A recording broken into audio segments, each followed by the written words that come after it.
நடிகை சைத்ரா ரெட்டியோடைய இந்த விவாகரத்தை பத்தி ஒரு மூத்த பத்திரிகையாளர் ஒருத்தர் இப்போ ஒரு சில விஷயங்களை சொல்லியிருக்காரு. அது மட்டும் இல்லாம ஒரு சில கேள்விகளும் அவரு கேட்டிருக்காரு. அவர் கேட்ட கேள்விகள் நியாயமானதா என்னன்றதை இந்த வீடியோல பார்க்கலாம். அண்ட் அவர் என்ன சொல்லியிருக்காரு தொடர்ந்து வீடியோல பார்க்கலாம். அதுக்கு முன்னாடி இது வரைக்கும் யாரெல்லாம் நம்ம சின்ன சமூகம் சேனலை சப்ஸ்கிரைப் பண்ணதையோ அவங்க எல்லாரும் மறக்காம சப்ஸ்கிரைப் பண்ணிடுங்க. கூடவே பக்கத்துல இருக்க பெல் ஐக்கனையும் மறக்காம பிரஸ் பண்ணிடுங்க. நடிகை சைத்ரா ரெட்டி இவங்களை பத்தி நம்ம ஆல்ரெடி பார்த்திருந்தோம். இவங்க சின்னத்திரையிலே தான் ஒரு நல்ல சூப்பர் ஸ்டாரா வளம் வந்துட்டு இருக்காங்க.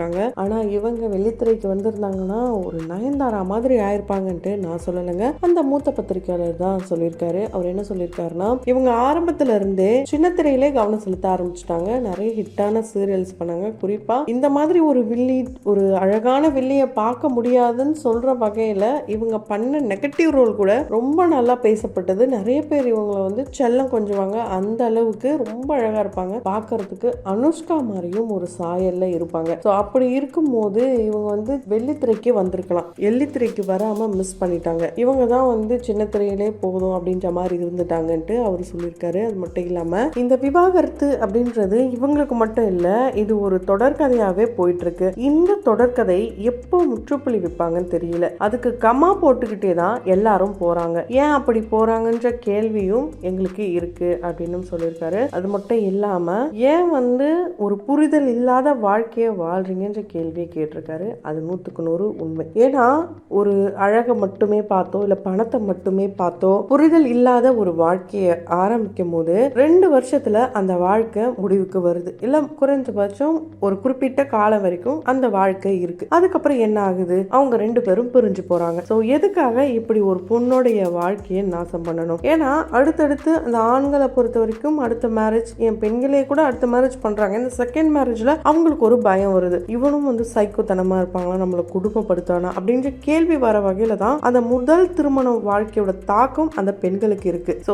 சைத்ராவுடைய வாழ்க்கையை பொறுத்த வரைக்கும் அவங்களுக்கு குழந்தை இல்லை அப்படின்ற ஒரு இன்டர்வியூல சொல்லியிருப்பாங்க. ஆனா அந்த குழந்தை இல்லாம இருந்தது ஒரு பாசிட்டிவான விஷயம்ன்றதை இவர் சொல்லியிருக்காரு. அவர் ஏன் அப்படி சொல்லியிருக்காருன்னா, இப்போ இன்கேஸ் இந்த குழந்தை இருக்கு, அவங்களுக்கு ஒரு குழந்தை இருக்குன்னா இவங்க எடுத்த இந்த முடிவுல சிக்கி தவிக்கிறது அந்த குழந்தையா தான் இருக்கும். ஏன்னா ரீசெண்ட் டைம்ல தனுஷ், ஐஸ்வர்யா, ஜிவி பிரகாஷ், ஐந்தவி இப்படிப்பட்டவங்களாம் அவங்களுடைய புரிதல், பிரிதல் இது எல்லாமே அந்த குழந்தைய தாண்டி இருந்தது. அதனாலதான் அவங்க ஒரு முடிவு எடுத்தாங்க. அதுக்கப்புறம் குழந்தைங்களுக்காக யோசிச்சு அந்த குழந்தைங்களுக்கு ஒரு அப்பா அம்மாவா நாங்க இருப்போம், நல்ல ஒரு பேரண்டிங் கொடுப்போம், இந்த மாதிரிலாம் சொல்லிட்டு ஒன்னா சுத்திட்டு இருக்காங்க. ஏன்னா தனுஷ் எல்லாம் பொறுத்த வரைக்கும் ஓடி ஓடி ஓடி விரும்பி மேரேஜ் பண்ணாரு. அதுக்கப்புறம் வேணான்னு விட்டாங்க. ஸோ இப்படிதான் இருந்தது அவங்களுடைய இந்த திருமண வாழ்க்கை. எங்க கொண்டு போறாங்கன்னா, ஒருத்தங்க கமிட் ஆகுறாங்க. இப்ப இருக்கிற காலகட்டத்தில் கமிட்டட் அப்படின்னா சோஷியல் மீடியால போட, குறிப்பா இன்ஸ்டால தான் வாழ்க்கையை நடத்துறாங்க. இன்ஸ்டால அவங்க கமிட் ஆகும் போது எடுக்கிற போட்டோ ஓகே, அதுக்கப்புறம் எல்லாம் அவங்க இங்க போனது அங்க வந்தது எல்லா போட்டோவும் இருக்கு. மேரேஜும் ஆகுது, கொஞ்ச நாள்ல டிவோர்ஸ் ஆகுதுன்றத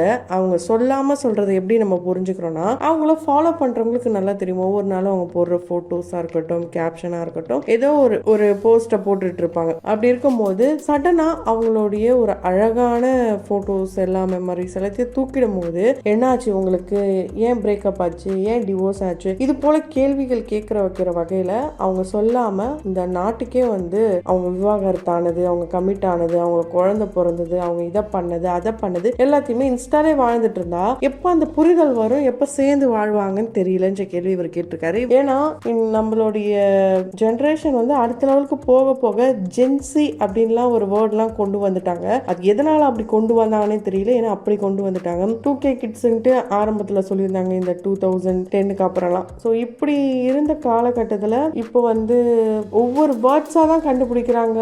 நம்மளுடைய டெக்னாலஜி டெவலப் ஆக நம்ம கிட்ட இருக்கிற அந்த புரிதல் கம்மியாகுது. நம்மளுடைய ஃபோக்கஸ்ட் எல்லாமே நம்ம எப்படி வந்து மணி சம்பாதிக்கணும், நம்ம இதை பண்ணலாமா அதை பண்ணலாமா, இந்த ஐடியா கொடுக்கலாமா இல்லை அந்த ஐடியாவை நம்ம எடுத்துக்கலாமான்ட்டு எல்லாமே சோஷியல் மீடியாவில் போட ஸோ நமக்குனான ஒரு ப்ரைவசியே இல்லாமல் போகுது. சொல்ல போனால் ஃபார் எக்ஸாம்பிள் அதை யூடியூப்னு கூட எடுத்துக்கலாம். வீலாகுன்ற பேர்ல பண்றது, வீட்டு வாசல் பெருக்கிறது, கூட்டுறது, இதெல்லாம் பார்த்து நம்ம ஒன்றும் பண்ண போறது இல்லை. ஆனால் அதெல்லாம் தான் பார்க்குறாங்க, அதுக்கு தான் வியூஸ் வருது, அதுக்கு தான் மணி ஏர்ன் பண்றாங்க. இந்த மாதிரி நானும் ஸ்டார்ட் பண்றேன்ற மாதிரி அவங்களும் பண்ணிட்டு இருக்காங்க. இது ஒரு வகையில அவங்களுக்கு ஒரு இன்கம் கொடுத்தாலுமே பர்சனல் அப்படின்ற ஒரு விஷயம் இல்லாத போனதுனால எல்லாமே சோஷியல் மீடியாவில் பிரெக்னென்ட் ஆனதை ஃபர்ஸ்ட் ஹஸ்பண்ட் கிட்ட சொல்றது நல்ல விஷயம். அதுக்கு முன்னாடி வீடியோ மூலியமா நாட்டுக்கு சொல்றதுல அதுல என்ன நல்ல விஷயம் இருக்குன்னு தெரியல.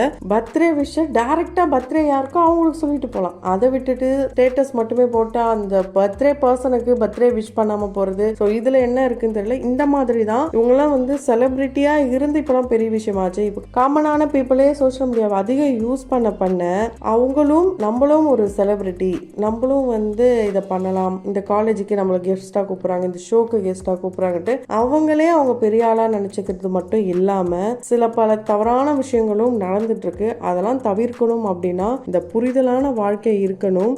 நயன்தாரா விக்னேஷ், நயன்தாராக்கு இல்லாத பிரச்சனையே கிடையாது. அப்படி இருக்கும்போது விக்கியும் அவங்களும் காதலிச்சு திருமணம் பண்ணி இப்ப 2 குழந்தைங்க. ஷூட் இருக்கும் போது எங்க இருக்கணுமா அங்க, அது இல்லாத போது ஃபாரினுக்கு கிளம்பிடுறாங்க நல்லா ஜாலியா பசங்களை தூக்கிட்டு. அதே மாதிரி சூர்யா ஜோதிகா என்னதான் மூவிஸ் எல்லாம் இங்க பண்ணாலுமே ஜோதிகா மும்பைக்கு போனதுனால மனைவியே சொர்க்கன்ற மாதிரி சூர்யா போயிட்டாருன்ட்டு அவங்க சொல்லியிருக்காங்க. குஷ்பு சுந்தர் சி இவங்க எல்லாம் பாசிட்டிவான விஷயங்களை மட்டுமே வந்து பார்த்து புரிதலோட இருக்காங்க. உண்மையில நல்ல ஒரு விஷயம். அண்ட் ரீசன்ட் டைம்ல சந்தேகம் அப்படின்றது ரொம்ப அதிகமாயிடுச்சு. ஒரு நடிகை காதலிக்கிறீங்கன்ற பட்சத்துல ஒரு நடிகை இன்னொரு நடிகை கிட்ட பேசுறதோ, நடிகர் கிட்ட பேசுறதோ, இல்ல வந்து பப்ளிக்ல வந்து அவங்கள ஒரு போட்டோ, போட்டோகிராஃப் இப்படி எல்லாம் கேட்கறதெல்லாம் காமனான விஷயம். அந்த ஒரு புரிதல் கூட இல்லாம சந்தேக பார்வையோட பார்த்து அந்த மாதிரி ஒரு வாழ்க்கையே நரகமாக்குறதெல்லாம் வேண்டான்றதுனாலதான் அனுபமா அண்ட் துருவ் விக்ரம் 2 பேர் புரிஞ்சுட்டாங்கட்டு அந்த இடத்துல ஒரு குண்டு தூக்கி போட்டாரு. அது மட்டும் இல்லாம துருவ் விக்ரம பொறுத்த வரைக்கும் அவர்கிட்ட எல்லாத்தையும் கேட்டு பண்ணணும் அவர் சொன்னதுனால இப்பவே இவன் இப்படி இருக்கான், நம்ம எதுக்கு வந்து இவன் திருமணம் பண்ணணும், இவெல்லாம் வேண்டாம் அப்படின்னு சொல்லிதான் அவங்க புரிஞ்சதாக அவர் சொல்லியிருக்காரு. எந்த இடத்துலயுமே துருவ் அவங்கள பத்தி தப்பா ஒரு ஹிண்ட்டோ கொடுக்கல. ஆனா அனுபமா தான் ஹிண்ட் கொடுத்து அந்த செய்தி தான் ரொம்ப நல்லாவே பரவுச்சு. அந்த மாதிரி தான் இப்போ சைத்ரா ரெட்டி இந்த போட்டோஸ் எல்லாம் தூக்கிட்டாங்க. இதுக்கப்புறமா இதுக்கான விளக்கத்தை அவங்க கொடுப்பாங்களா இல்லையா, எப்போ கொடுப்பாங்க, இது எல்லாத்தையுமே பொறுத்திருந்து தான் பார்க்கணும். இவங்க எடுத்த இந்த முடிவுக்கு ஒரு முற்றுப்புள்ளியே கிடையாது. இவங்கள பார்த்து இன்னொரு வேற ஏதாவது கப்பலா இருக்கலாம், இல்ல ஒரு சீரியல் ஆர்டிஸ்டா இருக்கலாம், வேற யாருன்னா கூட ஓகே நம்மளும் பிரேக்கப் பண்ணிக்கலாம் அப்படின்னு கூட இருக்கலாம். அந்த மாதிரிலாம் பண்ணாதீங்க. புரிதல் இருக்கணும். அதுக்கு எதுக்கு சேர்றீங்க, அதுக்கு எதுக்கு காதலிக்கிறீங்க, திருமணம் அந்த மாதிரி ஒன்று பண்ணாமலே இருக்கலாமே அப்படின்ற கேள்வியெல்லாம் நல்லாவே கேட்டிருக்காரு. இதெல்லாம் பத்தி நீங்க என்ன நினைக்கிறீங்க, உங்களுடைய கருத்துக்கள் என்னன்றத கமெண்ட் பாக்ஸ்ல மறக்காம கமெண்ட் பண்ணுங்க. இந்த இன்ஸ்டால வாழ்ற வாழ்க்கையோ இல்ல யூடியூப்ல வாழ்ற வாழ்க்கை இதெல்லாம் இல்லாம ரியாலிட்டி என்ன, ரியலா என்ன பேசணும், ரியலா அந்த பர்சன் கிட்ட உங்களுடைய லவ் எக்ஸ்பிரஸ் பண்ணுங்க. இந்த மாதிரியான விஷயங்களை நீங்க பண்ணும்போது அந்த வாழ்க்கை ரொம்பவே நல்லா இருக்கும். ஸோ உங்களுடைய கருத்துக்கள் என்னன்றதை கமெண்ட் பாக்ஸ்ல கமெண்ட் பண்ணுங்க. தொடர்ந்து வீடியோஸ்லாம் பார்க்கறதுக்கு முன்னாடி உடனே நம்ம சினி சமூகம் சேனலை சப்ஸ்கிரைப் பண்ணிட்டு பக்கத்தில் இருக்க பெல் ஐக்கனை மறக்காம பிரஸ் பண்ணிடுங்க.